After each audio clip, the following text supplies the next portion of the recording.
So what's up mga ka-legend? So mga ka-legend, nandito na naman tayo ngayon para sa mga panibagong vlog.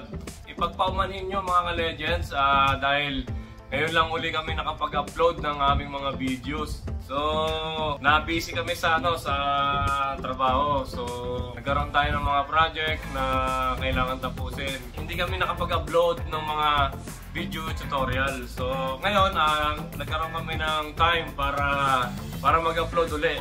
So ngayon ang i-upload namin ngayon yung mga alarm ng 30RB Aquasnap Air-Cooled Scroll Liquid Chiller. So yun yung mga i-upload namin ngayon, yung mga alarm. So makakatulong to sa mga baguhan. Sa mga datihan naman, mag-refresh na lang kayo. So mga ka-legends, abangan nyo yung i-upload namin video tutorials para makatulong sa inyo ng todo. Ang topic natin doon ay mga alarm ng chiller. So marami yun. Siguro umpisa natin sa unang alarm hanggang sa matapos. So siguro mga 50 videos ang ibabalabas namin ngayong taon. So pipilitin natin matapos ngayong taon yung 50 videos na yon para makalipat naman tayo sa ibang chiller. Puro alarm ang babanatan natin ngayon. Maraming nagsasuggest at nagtatanong na pwede mo bang i-vlog yung mga alarm ng chiller para makatulong sa mga kapwa nating technician.